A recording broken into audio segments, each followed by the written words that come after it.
కాంగ్రెస్ అధ్యక్షురాలుగా మొన్నే పట్టాలు చేపట్టిన షర్మిల గారు వాళ్ళ అబ్బాయి నిశ్చితార్థానికి చాలా మంది ప్రముఖులు అయితే హాజరయ్యారు. ముఖ్యంగా జగన్మోహన్ రెడ్డి గారు ఆయన హాజరైనా కానీ ఒక్క నిమిషం ఎక్కువ లేరు అని చెప్పేసి బయట ఒక వార్త అయితే వెలుగులోకి వచ్చింది.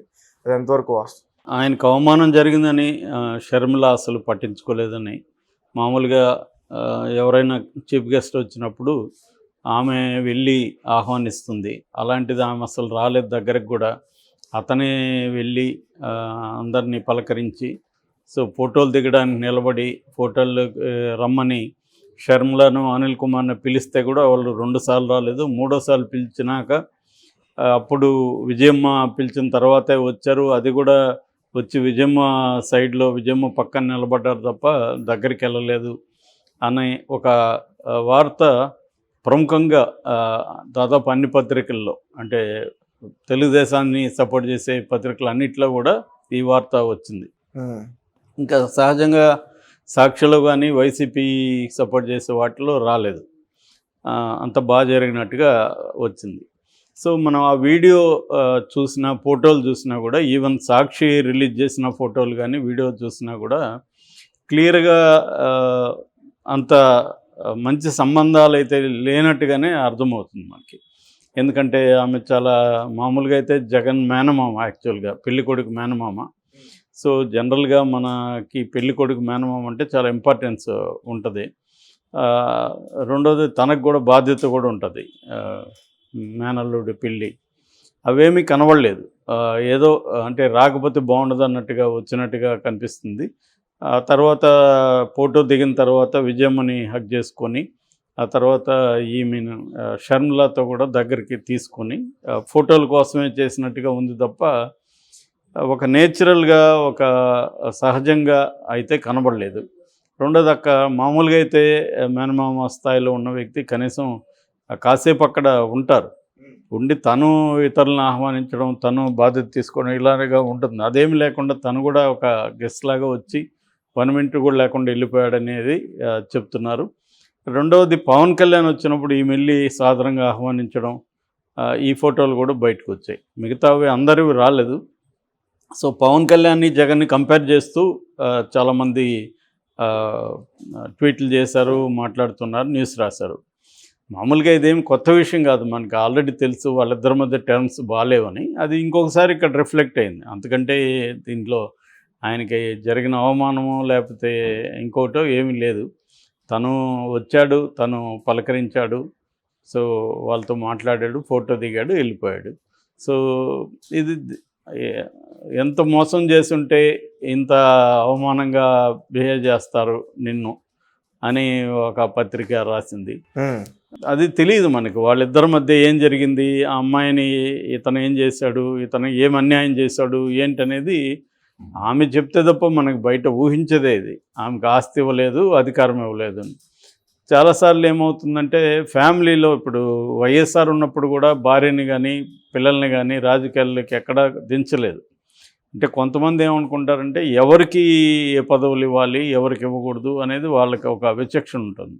ఇప్పుడు నిజంగా షర్మిలకి ఆస్తి ఇవ్వకపోయినా లేకపోతే తన పార్టీలో అధికారం వచ్చిన తర్వాత ఆమెకి ఏదైనా పదవి కానీ ఏమీ ఇవ్వకపోయినా కూడా ఆమె ఎందుకు మాట్లాడలేదు ఆ విషయం అనేది ఇప్పటివరకు కూడా ఆమె ఏమేమి మాట్లాడలేదు. నాకు పదవి ఇవ్వలేదని కానీ, నాకు ఆస్తిలో భాగం ఇవ్వలేదని కానీ ఆమె ఎక్కడా మాట్లాడలేదు. కానీ క్లియర్గా వాళ్ళిద్దరి మధ్య డిఫరెన్సెస్ అయితే ఉన్నాయి. సో అయితే ఆ డిఫరెన్సెస్ అనేవి ఏ స్థాయిలో ఉన్నాయి, నిజంగానే ఆమె అన్నకు వ్యతిరేకంగా ఉంటే తెలంగాణలో ఎందుకు పార్టీ పెట్టింది అనే దానికి ఆన్సర్ లేదు. నిజానికి అన్నకు వ్యతిరేకంగా ఆమె ఉంటే అన్న తనకు మోసం చేస్తాడని కానీ ఆమె నమ్మితే ఆమె ఎక్కడ పార్టీ పెట్టాలి? టీఎస్ఆర్టీపీ కాదు కదా, వైఎస్ఆర్టీపీ కాదు కదా పెట్టాల్సింది, వైఎస్ఆర్ ఏపీ పెట్టాలి. ఆంధ్రప్రదేశ్లో పోయి వైఎస్ఆర్ పార్టీ పెట్టాలి. అది ఎందుకు పెట్టలేదు, ఇక్కడెందుకు పెట్టింది అన్నదానికి ఇప్పటివరకు కూడా ఆన్సర్ లేదు. సో ఇంకొక వైపు ఒక థియరీ ఏంటంటే అసలు వీళ్ళిద్దరూ ఒకటే, ఇదంతా కూడా డ్రామా. సో 2 పార్టీల్లో ఇద్దరు ఉంటే బాగుంటుంది అనేదే వాళ్ళ ప్లాను. ఎందుకంటే రేపొద్దున బీజేపీ పోయి కాంగ్రెస్ వచ్చినా కూడా మన మనిషి కాంగ్రెస్లో ఉంటే బెటర్ అని జగనే ఈ ప్లాన్ చేశాడు. ఇదంతా వాళ్ళిద్దరి మధ్య గొడవలు ఇవంతా ఉత్తుత్తి డ్రామా అనే వెర్షన్ కూడా ఉంది. సో ఇప్పుడు కూడా ఆమె కాంగ్రెస్లో చేరి ఆంధ్రప్రదేశ్ రాజకీయాల్లోకి రావడం కూడా జగన్ ప్లాన్లో భాగమే అని ఈవెన్ కాంగ్రెస్ నాయకులు హర్షకుమార్ లాంటి వాళ్ళు కూడా మాట్లాడుతున్నారు. అందుకని కాంగ్రెస్ జాగ్రత్తగా ఉండాలని కూడా హర్షకుమార్ హెచ్చరించాడు. అంటే అది పాజిబుల్ కాదా అంటే పాజిబుల్లే. ఎందుకంటే ఆమె ఇప్పుడు జగన్కి వ్యతిరేకమైన ఓట్లను చేల్చబోతుంది అనేదే ఎక్కువ మంది మాట్లాడుతున్నారు. ఎలాగా అంటే ఆమె 3 పార్టీలను కూడా అటాక్ చేయబోతుంది. ఏది తెలుగుదేశం, వైసీపీ అండ్ జనసేన 3 పార్టీలు బీజేపీతో కుమ్మక్కైనాయి అనేది ఆమె రేపు 21వ తేదీన ఆమె స్టార్ట్ చేయబోతుంది. ఇందులో ఆమె వ్యూహం ఏంటంటే 3 పార్టీలను అటాక్ చేయడం అనేది ప్రధానంగా ఆమె వ్యూహం అని కొత్తగా చెబుతున్నారు. అది మనకు తెలిసిపోతుంది, ఒక 4 రోజుల్లో అర్థమైపోతుంది. ఆమె ఎంటర్ కాగానే ఆమె ఏం మాట్లాడబోతుంది, కాంగ్రెస్ వాయిస్ ఎలా ఉండబోతుంది.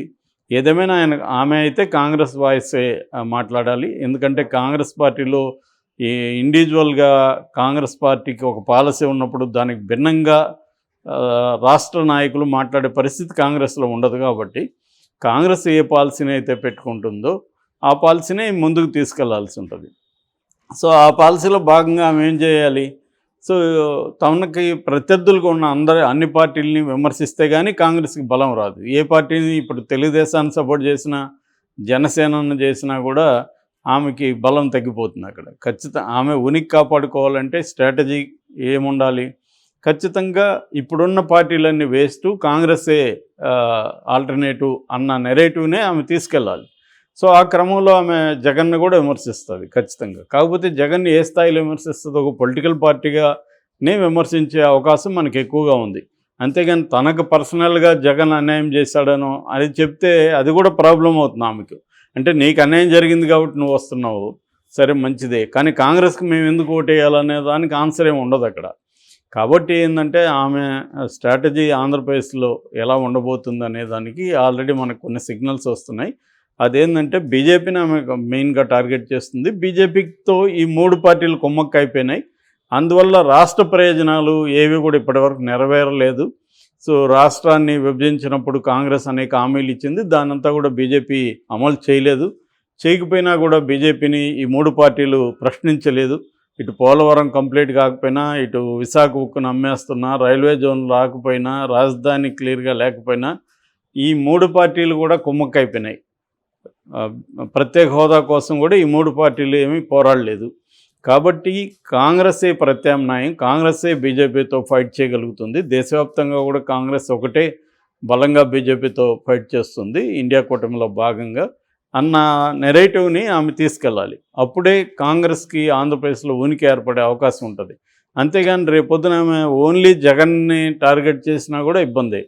సో ఆ రకంగా సిగ్నల్స్ అయితే వెళ్తున్నాయి. రేపు 21వ తేదీ ఆమె ఇడుపులపాయకి వెళ్ళి అక్కడ వైఎస్ఆర్కి దాని ఘాట్లో ఆయనకి నమస్కారాలు అవన్నీ చేసి పూజ చేసి ఆమె స్టార్ట్ చేయబోతుంది అంటున్నారు.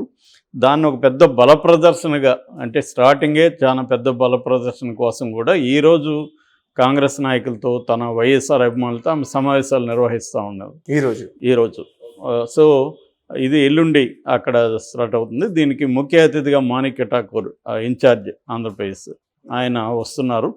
సో ఆమె ఏంటంటే పెద్ద ఎత్తున బల ప్రదర్శన చేసి ఒక బ్యాంగ్ అంటాం కదా, ఓపెనింగ్ బ్యాంగ్ ఒకటి ఇద్దామనేది ఆమె ప్లాన్గా కనిపిస్తూ ఉంది. అందువల్ల కొంతమంది వైసీపీలో నుంచి కూడా ఆమె పార్టీలో చేరే వాళ్ళు కూడా ఆ రోజు వస్తున్నారు. ముఖ్యంగా ఈయన ఆళ్ళ రామకృష్ణారెడ్డి చాలా ఇంపార్టెంట్ రోల్ ప్లే చేసే అవకాశం ఉంది. ఎందుకంటే వైసీపీలో ఉండే అనేక మంది అసంతృప్తవాదుల్ని ఆయనే చొరవ తీసుకొని చేర్చే అవకాశం ఉంది.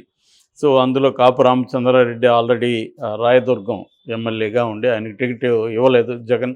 అట్లాగే ఇప్పుడు 8 మందిని నిన్న లిస్టు ప్రకటించారు.